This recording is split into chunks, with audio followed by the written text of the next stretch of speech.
Supreme court के फैसले का मुकम्मल पोस्टमार्टम। एंकर पर्सन और कॉलम निगार आसिमा शराजी ने कानूनी नुकात उठा दिए। आसिमा शराजी ने फैसले में सबसे बड़ा नुक्ता उठाया कि जस्टिस अतर मिनुल्लाह और जस्टिस मंसूर अली शाह ने 2 असेंबलियां ख्वाहिश पर तोड़ने का नुक्ता उठाया। वो कहाँ गया? 63A की तशरीह पर सवाल उठे, उस पर बात आगे क्यों ना बढ़ सकी? बाकी 2 सूबों में इंतखाबात कैसे होंगे? कौमी असेंबली के इंतखाब का क्या होगा? इस बारे में फैसला खामोश क्यों? सीनियर तज्जियाकार ने सवाल किया कि तमाम सियासी जमातों, बार कौंसिल्स के फुल कोर्ट मुतालबे को क्यों तस्लीम नहीं किया गया?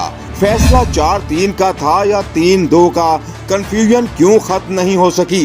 अदालत ने सिक्योरिटी खदशात को क्यों अहमियत नहीं दी? सुप्रीम कोर्ट में सियासी जमातों को क्यों ना सुना गया? 90 रोज में इंतखाबात, लेकिन फैसले में तारीख क्यों बढ़ाई गई? आइन की किस शिक के तहत पंजाब इंतखाबात तारीख 90 रोज से आगे बढ़ाई? आसिमा शराजी ने ये भी सवाल उठाए कि केपी में इंतखाबात के लिए किसी हुक्म की बजाय मुतल्लिका फोरम से रुजू करने का क्यों कहा गया? केपी में 90 रोज में इंतखाबात क्या आइन में शामिल नहीं? क्या सुप्रीम कोर्ट इलेक्शन कमीशन के इख्तियारात ले सकती है?